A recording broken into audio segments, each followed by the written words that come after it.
Hello everyone, welcome to my channel. তোমরা সবাই কেমন আছো? আশা করি সবাই খুব ভালো আছো। আমিও কিন্তু খুব ভালো আছি। চলে এসেছি আবার একটা নতুন ব্লগ নিয়ে। তো দিনটা হচ্ছে বুধবার আর এখন বাজে সকাল 7টা মতন।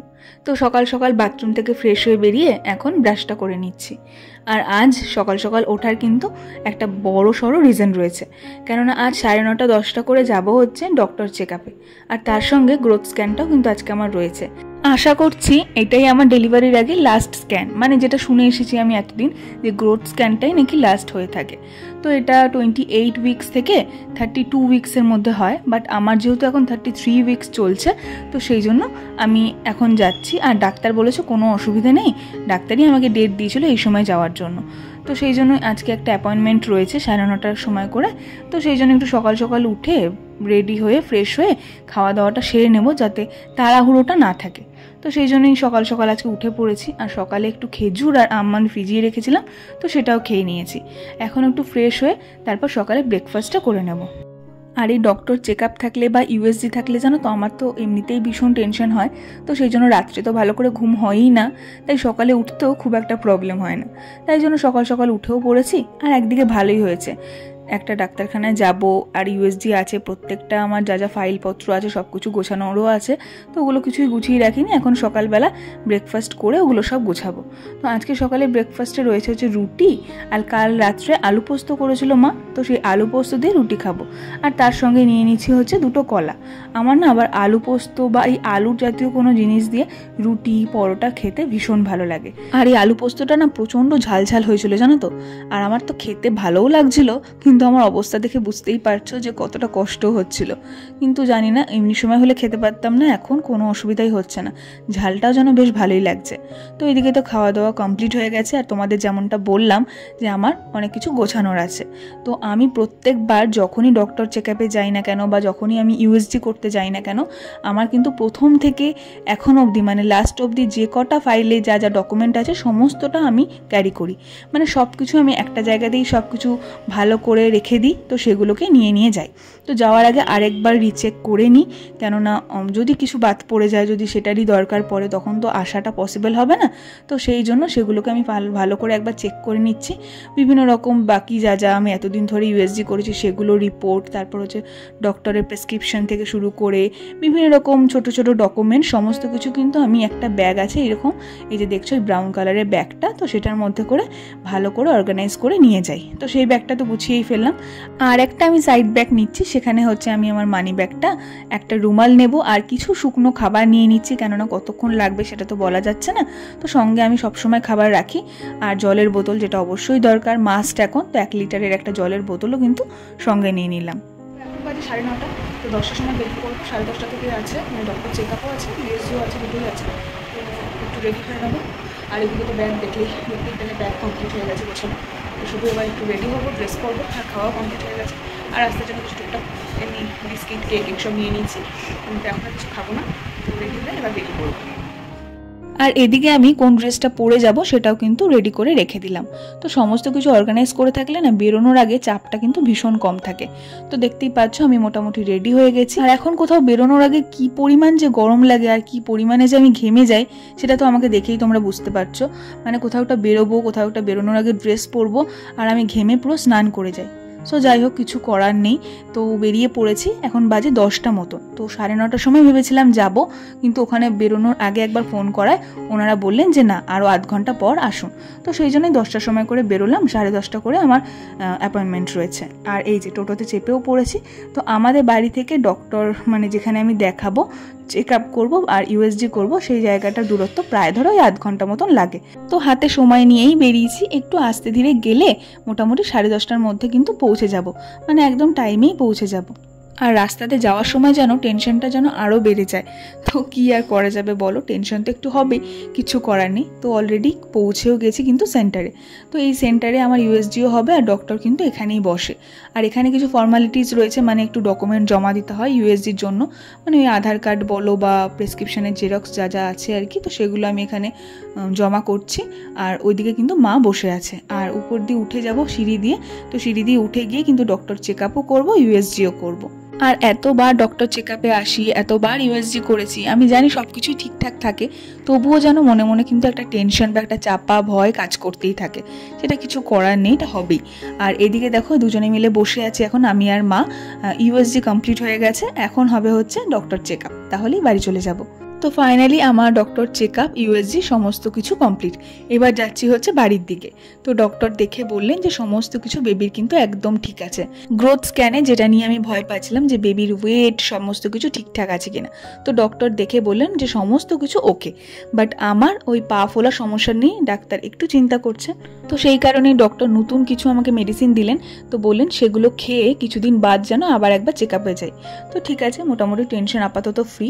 আর বাড়িতে এসে কিন্তু বসে পড়েছি খেতে। প্রচণ্ড খিদে পেয়ে গেছে। আজকে একটু ছিল ওল ভাতে, মাছের মাথা দিয়ে একটা চচ্চড়ি, আর তার সঙ্গে ডিমের ঝোল। এখন প্রায় সন্ধে 6:30 মতন বাজে। তো মেলা তো চলছেই, আমাদের রথের মেলা 7 দিন যাবত। তো জানোই আমাদের এই রথতলার মাঠে রথের মেলা চলে। তো মেলার উদ্দেশ্যে বেরোইনি, বেরিয়েছি হচ্ছে ওষুধ নিতে। ডাক্তার যে সকালবেলা ওষুধগুলো দিয়েছিল তো সেগুলো কেনা হয়নি, তো সেগুলো কিনতেই বেরোনো। আর বেরোনোর পথে না দেখছি এরকম গরম গরম জিলাপি ভাজছে, দেখে আমি আর লোভ সামলাতে পারলাম না। মাকে বললাম আমার জন্য একটু বেশি করে জিলাপি নিয়ে নাও। গরম গরম এই জিলাপিটা খেতে না দারুণ লাগে। আর তার সঙ্গে এখানে দেখি একজন ভদ্রমহিলা পাঁপড় ভাজছিল। তো এই দেখো এখানে নিয়ে নিলাম কিন্তু অনেকগুলো পাঁপড়। তো পাঁপড় নিয়ে এখন যাচ্ছি হচ্ছে আমার শ্বশুর বাড়িতে। এই যে চলে এসেছি দেখো। আর আমাদের এ বাড়ি থেকে মেলাটা এত সুন্দর দেখা যায়, দেখো একবার। এই ব্যালকনিতে বসে থাকলেই যেন সময় কেটে যাবে। আর মেলায় যে লোকজন যাতায়াত করছে, আসছে যাচ্ছে, লোকজনের আনাগোনা সমস্তটাই কিন্তু এখান থেকে দেখা যায়। আজও কিন্তু মেলা বেশ ফাঁকা ফাঁকা, না হলে এমনি দিন মানে উল্টো রথের দিন বা সোজা রথের দিন কিন্তু এই রাস্তা প্রচণ্ড ভিড় থাকে। মানে এতটা পরিমাণে ভিড় যে হাঁটা চলা করা তো দূরের কথা, রাস্তা একদম জ্যাম লেগে যায়। তো এখানে একটু ব্যালকনিতে বসে সময়টা কাটালাম। তারপর ভাবলাম এবার ওষুধটা নিয়ে আসি। আর ওষুধ আনার আগে আমার না একটা জিনিস খেতে ভীষণ ইচ্ছা করছিল, যেটা এবারে মেলায় কিন্তু আমি এখনও অবধি খাইনি। সেটা হলো পাঁশকুড়ার চপ। তো পাঁশকুড়ার চপ তো প্রত্যেক বছর রথের মেলায় আমাদের এখানে আসেই, বাট এবার এখনও অবধি খাইনি। তো ভাবলাম মেলায় ঢুকবো না, একটুখানি পাঁশকুড়ার চপ খাবো, দিয়ে ওখান থেকেই চলে যাব ওষুধ নিতে। আর পাঁশকুড়া চপের দোকানটা না একদম সাইড করেই বসে। তো এই যে দেখো এখানে একটুখানি নাগরদোলনাগুলো রয়েছে, এত সুন্দর লাগছে আর এত সুন্দর লাইটিং করেছে, বেশ ভালো লাগছিলো দেখতে। তাই এখানটা দাঁড়িয়ে একটু নাগরদোলনাটা দেখছিলাম। আর আস্তে আস্তে দেখছি মেলাটা কিন্তু বেশ ভিড় হচ্ছে, মানে সন্ধে বাড়ছে, সন্ধ্যাবেলায় তো লোকজন আসে, তো বেশ ভিড় হচ্ছে। আর এই সাইড দিয়ে এবার যাবো হচ্ছে পাঁশকুড়া চপ খেতে। পাঁশকুড়া চপটা খাবো, তারপর যাবো হচ্ছে ওষুধটা নিয়ে। এখন এই রাইডসগুলোতে না এত সুন্দর লাইট দিয়ে সাজায়, মানে ছোটদের রাইডস বলো বা বড়দের রাইডস বলো, এত সুন্দর কালারিং লাইটস দিয়ে সাজায় না, তো দেখেই বেশ ভালো লাগে। তো চলে এসেছি পাঁশকুড়া চপের দোকানে। দেখো এই দোকানে কিন্তু সব সময় ভিড় থাকে। তো পাঁশকুড়া চপ রয়েছে, আর রয়েছে মনে হয় কলা মোচার চপ, ওই যে লেখা রয়েছে। তো আমি নেবো হচ্ছে পাঁশকুড়ার চপ, যেটা খাওয়ার জন্য আসা। আর এই পাঁশকুড়ার চপ আমি যত রকম চপই খাই না কেন, পাঁশকুড়া চপের টেস্ট কিন্তু কোনো চপের মধ্যে পাই না। আমার তো ভীষণ ভালো লাগে খেতে। আর এখানে দেখো গরম গরম তেলে মানে একটার পর একটা চপ কিন্তু উনি ছেড়েই চলেছে, মানে প্রচুর সেল যাকে বলে। মেলার মধ্যে এই পাঁশকুড়া চপের দোকানটা ভীষণভাবে চলে। তো আমরাও নিয়ে নিয়েছিলাম 4টে মতন, একদমই ছোট ছোট ছিল সাইজে। তো সেই জন্য মাকে বললাম যে 4টে নাও। তো প্রচণ্ড পরিমাণে ঝাল ছিল এবারে, মানে প্রতিবার আমি খাই কিন্তু এইবারে এত পরিমাণ আমার ঝাল লেগেছে যে তোমাদের কি বলবো। বাইরে কোটিংটা ভীষণ সুন্দর ছিল, বাট ভিতরে যে আলুর পুরটা ছিল না, ওটা খেয়ে তো আমার অবস্থা একদম টাইট হয়ে গেছে। তো ওটা খেয়ে কোনো রকম একটু জল খেয়ে দেখো পাশেই এরকম একটা দোকান বসেছে, কি সুন্দর না, দারুণ দারুণ কাপ, তারপর কেটলি চীনামাটির, বেশ সুন্দর সুন্দর কিন্তু বসেছে। আর দামটাও বেশ সুন্দর ছিল। বাট এদিকে এখন আর তাকাবো না, একদম যেহেতু পাশে ছিল সেই জন্য একটু দেখলাম। তো এবার ভাবছি একটা না আইসক্রিম খাবো, কেননা এত পরিমাণ ঝাল লেগেছে, জলেও আমার কিচ্ছু কাজ হলো না।